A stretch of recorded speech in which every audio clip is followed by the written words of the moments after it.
You caught me.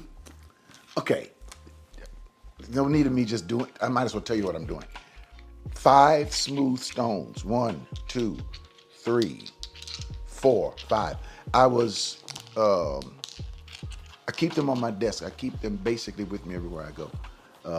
Around. I'm in my office. I mean, and to remember, this is what the shepherd David had, and he used one of those stones in order to bring down Goliath. In other words, he didn't use all 5, but he used only one. But the number 5 has been intriguing me lately. Happy New Year, by the way. I'm recording this on New Year's Day, which is consider it to be the best time in the world. Don't go anywhere. I'm going to talk about be yourself, and the rest will follow. Don't go anywhere. I'll be back. Hello, welcome. I am Ed Montgomery. I am your host today. I'm the host of I think this is going to be a new show. And I think the title of this is going to be Fresh New Wine. I'm not sure. I'm pretty sure. But we've done a lot of different kind of concepts. But what this one is going to be about, and this whole series that we do, is about new ways of thinking, changing some things. I'm calling today Free Yourself, or if I would say this, be yourself, and the rest will follow. It's an old song that used to say, free your mind and the rest will follow. But be yourself. Don't be anybody else. Don't let anybody else talk you into being anybody else. Be yourself, and the rest will follow.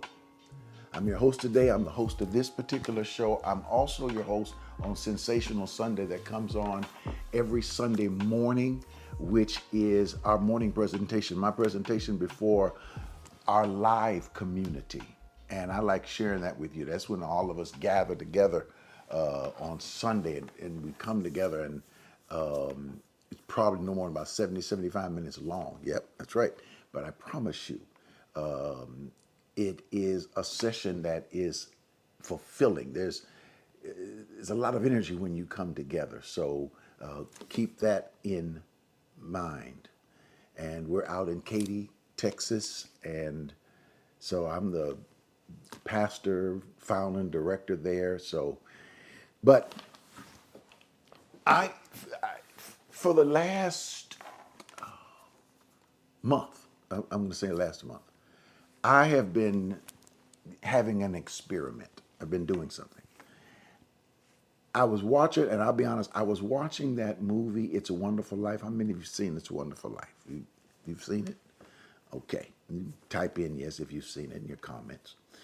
And It's a Wonderful Life was about a man who was a little discouraged about who he was, what he was doing, what he was going through. And he thought it might be better if he just was not around, that he was probably worth more gone or dead than he was alive. And something happened. And if you've never seen It's a Wonderful Life, I suggest it's something that everyone ought to see. Check it out. But the whole thing was about one thing. What if he was taken out of the present life that he was in? What would happen around him? And I ask myself that question, and I ask you that question. What if you were taken out from your life? What if you stepped back from your life and went over in the corner, sat down, had a time out for a while, and let everything in your life continue on? What would happen? Kids knocking on the door. Mama, Daddy, got a minute? I need help with this, or I need help with that. Friends calling, hey, what you doing, man? Hey, girl, what's going on? Hey, what's happening? Your spouse, we haven't spent enough time together. We need to spend more time together. You've been working too hard. You've been working too long. What are you doing? Why are you watching that show? You should be talking to me. Where are you going? Did you go to that happy hour? What are you doing? And everybody is pulling on you. If you're a business owner, I need to get paid. I need my money. Where you going to find payroll? How you going to get the bills in? How you going to pay the bills? All of these things depend on you. What would happen if you took a time out, went over in the corner, closed the door, and no one could get to you? What would happen to the world around you? That's what I ask myself in the month of December. And it's something that I do every year. I kind of remove myself in a sense. I call it a sabbatical, but I kind of remove myself. And it's almost like a fast. So if it's a fast, you can't tell everybody what you're doing. If you told everybody, hey, I'm trying this experiment, they'll say, oh, okay. And they might help you along with it. But that won't help you. You need, what would happen if you left this planet? What would you find out about your life, your world, your finances? What would you find out about the people who work for you, the people you work for? What would you find out about this world? And so I'm gonna be honest, I took the month of December, and as best as I couldn't completely do it in all areas, but I pulled myself out of certain scenarios. And I found out something. I found out something very important. And here's what it is. You ready? Okay. All right. I mean, it took me for a loop.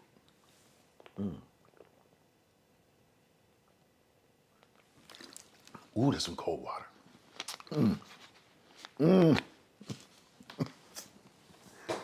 I know it should be lukewarm when you're doing these kind of things, but oh, that's good. All right. Ready?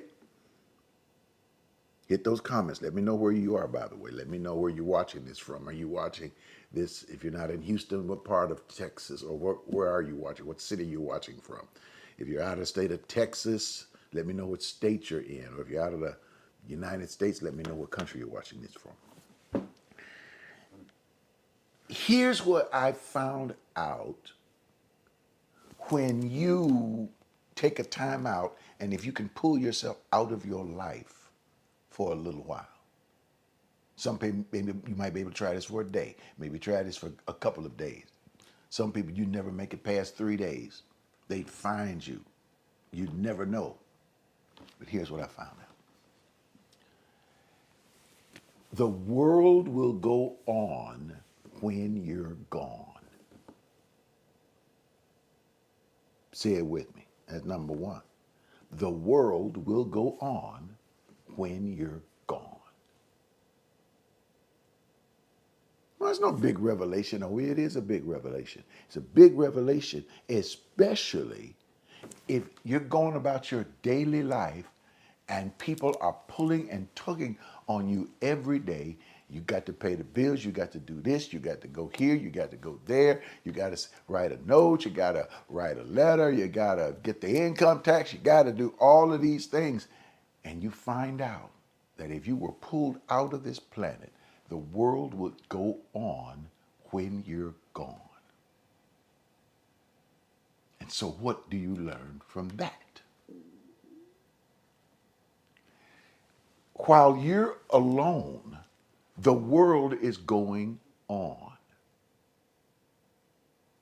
So is it possible to function in such a way, maybe not totally the world going on, but a lot of the world, you find out things that people want you for is not as important to you as it is to them. It's important to them because they believe it's important. And so they put what's important to them at that time on you. And that's what causes the stress. They replace your agenda with their agenda, or they replace what you create the way you want it and say that's not the way it should work. It should work like I want it to work because it's on my agenda, and they move your agenda out. So now you're dealing with a world based on how people want you to live. And that's what causes the stress. That's what takes the purpose out of living. That's what takes the drive. That's what takes the fun out of it. Especially if you're the one who's daddy or mom. Especially if you're the boss. Especially if you're in charge. Especially if you have a vision for something. And I especially talk to those who are in leadership, who are the head of, I'm not going to say corporations, but the head of a community where people look to you. You're that creator. You're that visionary. You can't create as long as you're being pulled in to the drudges of everyday functioning, everyday working and living. Okay, let me explain what I'm talking about. It's not enough to be a creator, to create things, but you don't have the meat on the bones, or you don't have the machinery or the structure in order to make what you create work. You have to create, but you got to have the structure that can handle the creation. Here's what I call it. The creation is wine. The structure is wine skins or the bottle. You can't keep the wine if you have no bottle to put it in. This is what Jesus said. And he went a little bit further. And he said, new wine, that's wine that's still expanding and fermenting, cannot be put into old wineskins or old bottles. Because old wineskins, that's what the bottles used to be, will expand. And if they're old, it means they already expanded on another bottle of wine. They've expanded their capacity and they can't expand anymore. And if you put new wine in them, it's going to burst them because they refuse to change. You can't put new thinking in something that refuses to change.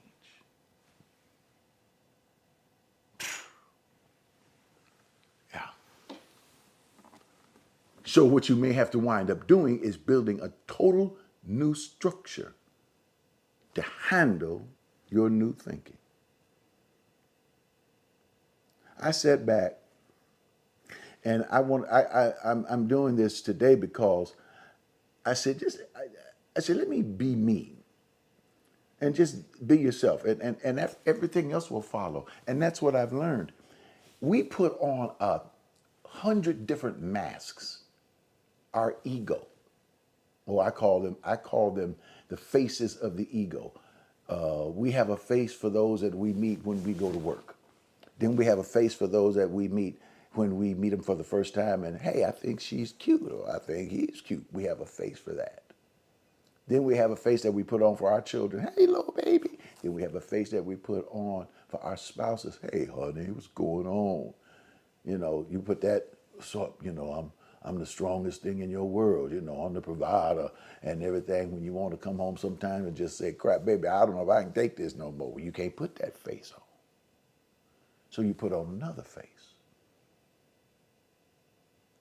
And for black people,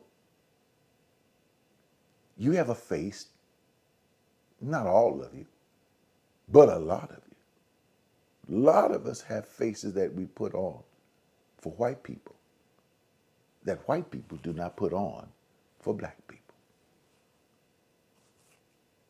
They are themselves because they consider themselves the standard or the normal.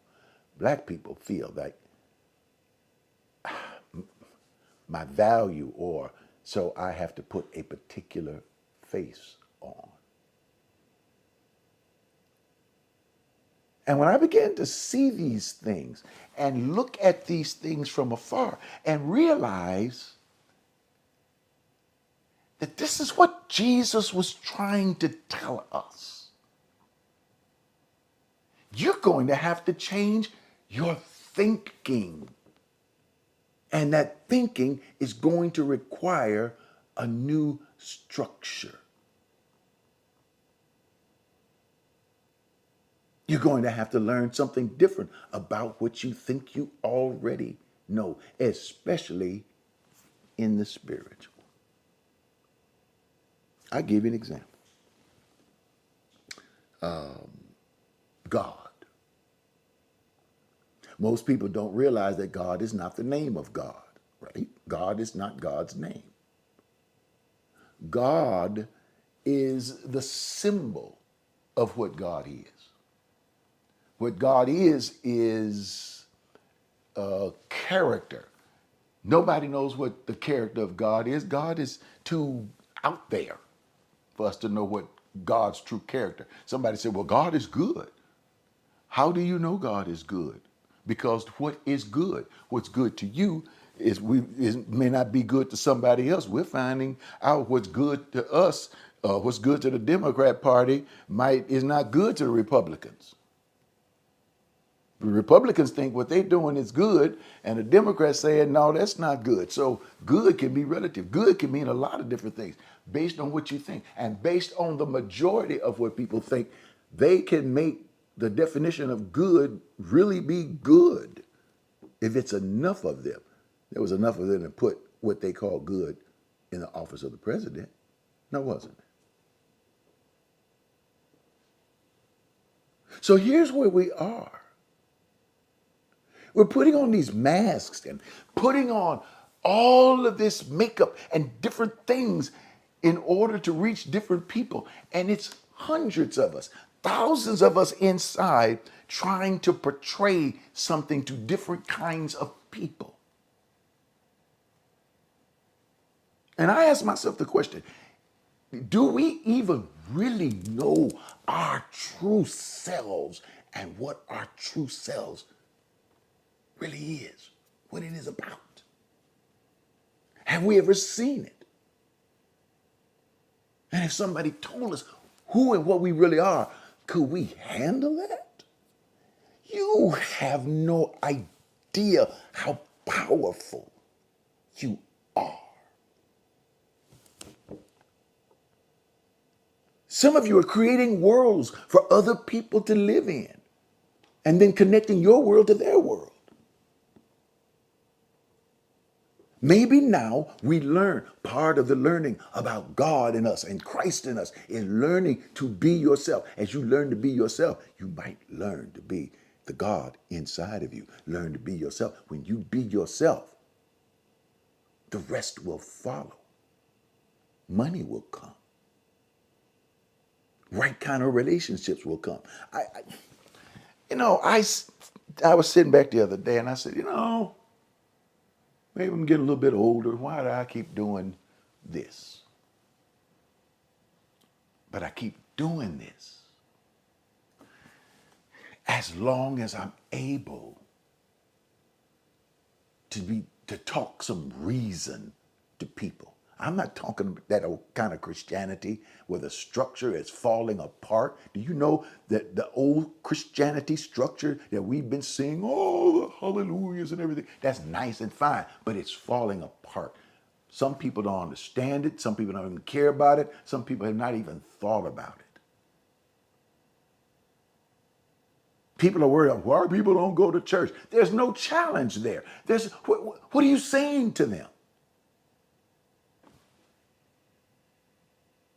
Maybe it's time to think about that. Maybe it's time to let people be themselves instead of you trying to legislate or judge people into what you want them to be and then approve of it. I could give a heck about trying to seek your approval. Matter of fact, you might tell people I don't need the permission of other people. I don't need other people's approval. Look, I'm I'm going to come back and I'm going to tell you something. And I thought about, what am I thankful for? I'm thankful for, of course, the obvious, the food, clothing, shelter. But I'm also thankful for the ability to be able to take a breath.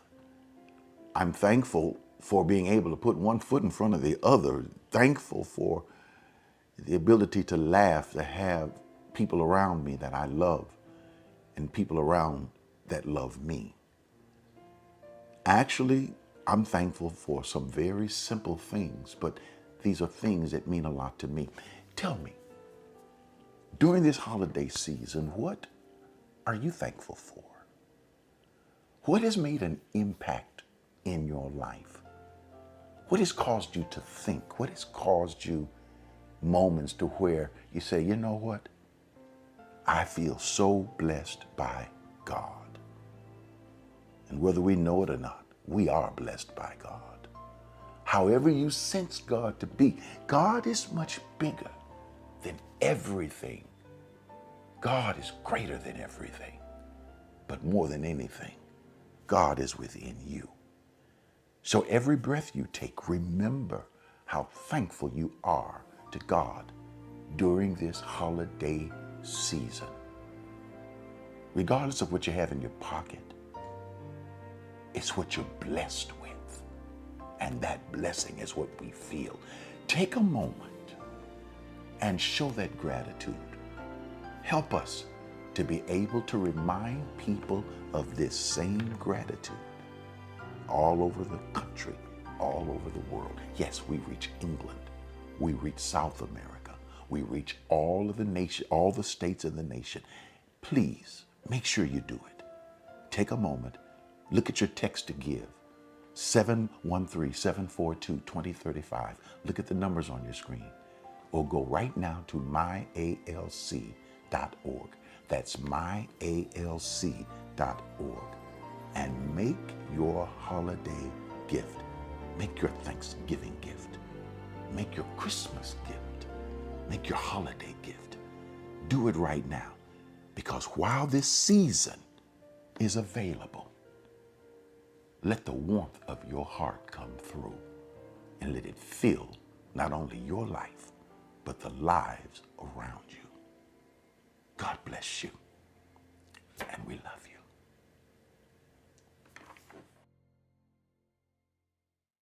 you. Hey, don't forget to subscribe to my channel.